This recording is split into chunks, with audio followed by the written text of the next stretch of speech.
Catch बसला हातात. अरे कसं असं. Thank you everyone. खूप चांगलं वाटलं इकडे येऊन. आणि सूर्याने आता सांगितलं की त्याच्या हातात बॉल बसला, तर बरं झालं ते बसला,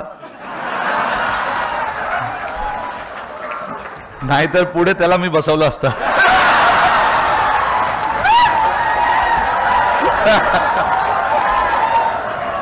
सूर्यकुमार यादवचा म्हणजे ज्या प्रकारचा तो झेल घेतला, तो झेल किंवा बाहेर त्याचा पाय जरी टेकला असता तरी काही आजचा दिवस तुम्हाला मला बघायला मिळाला नसता.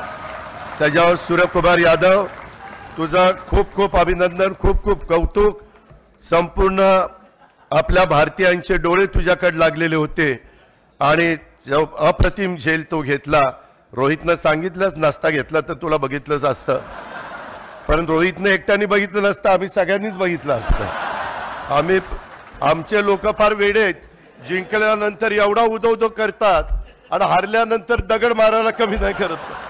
आपल्या इथला खिलाडूपणा कधी आपल्याला पाहायला मिळत नाही.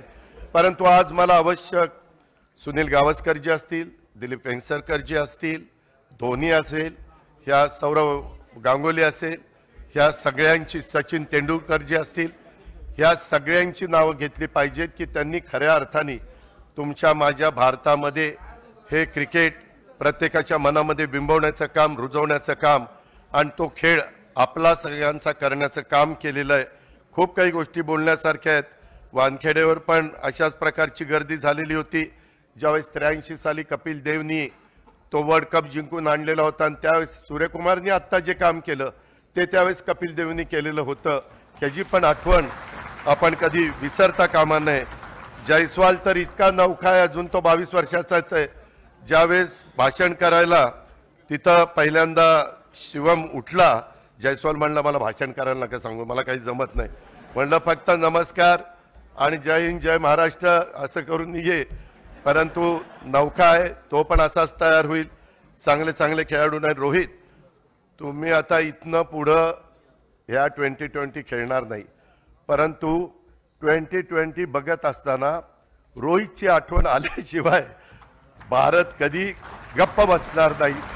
त्याबद्दल रोहित शर्माचं पण मी मनापासून त्याच्या सगळ्या टीमचं कौतुक करतो, अभिनंदन करतो.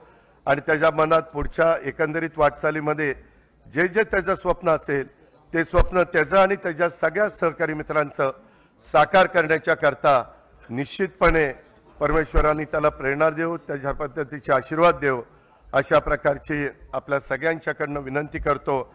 आणि खूप एक चांगला कार्यक्रम इथं घडून आणल्याबद्दल आणि चारही खेळाडू इथं उपस्थित राहिल्याबद्दल मी त्यांचं तमाम महाराष्ट्रातल्या 13 कोटी जनतेच्या वतीनं स्वागतही करतो, अभिनंदनही करतो, रजा घेतो. जय हिंद जय महाराष्ट्र.